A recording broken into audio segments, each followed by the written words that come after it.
I must also thank the referees of my day, for they let me shoot a lot of foul shots. They put Red on the bench and me on the line. The ones that come to mind: Carl Nutter, George Pack, Jack West, Sparky Adams, all respected officials of their day. I'd also like to thank my family for their support and appreciate their attendance tonight. How can I say enough about them?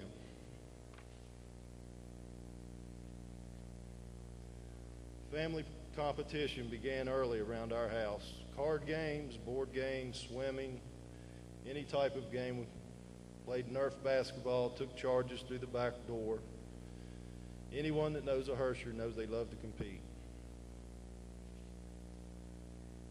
Tommy, a special thanks to you for when Doris told me to go chase you and bring you back. You probably didn't make me any faster, but it maybe got me a little quicker, a quick step. The competition around our house was great. I can only say that blessings are not counted in gold or dividends, but by the love we share with family and friends. This award tonight is a blessing, and I'm glad to share it with all of you. And I'm not quite done, because there's a couple other special people here tonight. Reba, my grandmother, for instilling a strong sense of determination. I'm so happy she's here tonight. I'd like to thank my dad for providing opportunities and engraving a sense of pride. But most of all, I'd like to thank my dad for giving me my mom. It is written, if I have a faith that can move mountains, but I have not love, I am nothing. How can I say enough about my mom? Her unconditional love bonded us. What a strong-willed super person she is. How she put up with all of us, I will never know. She's the one deserving of an award. She kept us all in line, and although she's very small, she's feisty. You knew to abide by her house rules. A gallon of milk, fly swatter, her discipline was love. My mom worked hard and sacrificed much to accommodate us. She sat through so many games. Her support was always there. Doris, when they tore up the old gymnasium, thanks to Mayor Milan, and also they didn't give me a format up here, so I did save you a seat at the front table. To me, you're a champion in my heart and a Hall of Famer to our family. And if you come forward, I have a plaque for you.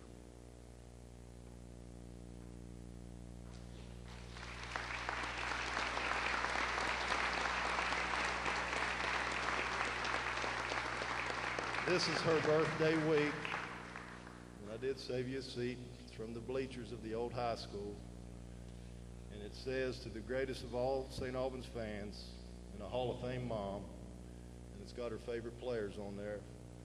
And Coach, I'm not sure if you're aware of this or not, but the Hersher family in your tenure had 153 wins, and none of that would be possible without my mom.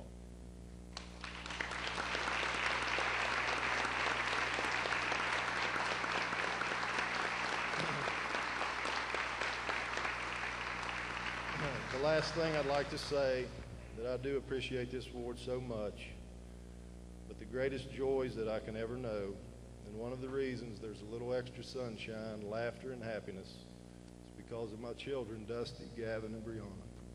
Thank you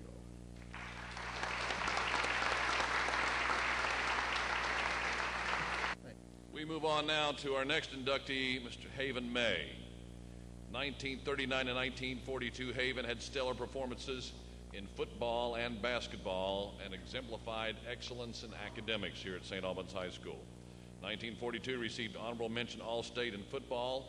In 43, co-captain of the Red Dragon team and selected as the starting end in the North-South All-Star football game. In 1939 to 43 as well, May, who was nicknamed Bulldog, led the Kanawha Valley Conference in scoring with 330 points, and in 43 he was named All-Conference in basketball. 1943, he had a chance to play for Marshall College for 1 year, and then, like a lot in that era, the war came on. In 1946, when he was discharged from the Navy, Haven pursued and received his degree in civil engineering from the University of Kentucky in 1950.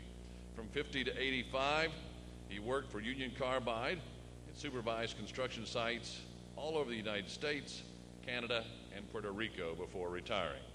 In 2001, he passed away with his family by his side. Tonight, we honor Mr. Haven May and accepting for him his son, Mr. Jeff May.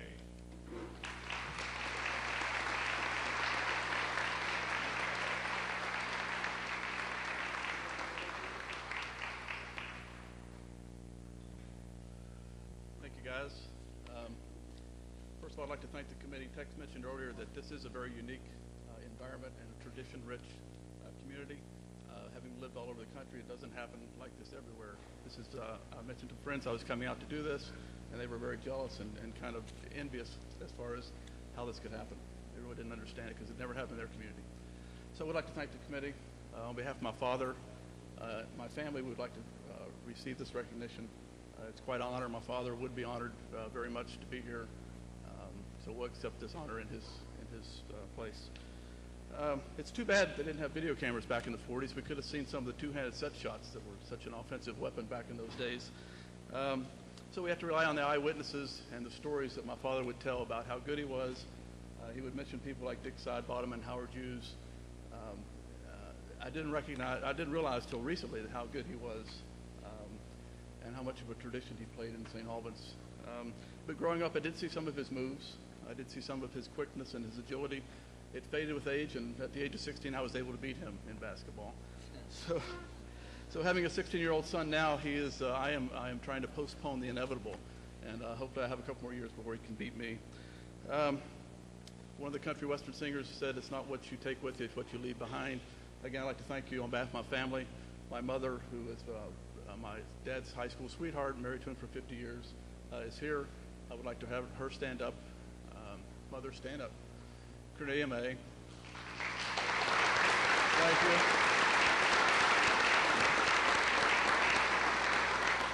you. Again, thank you very much.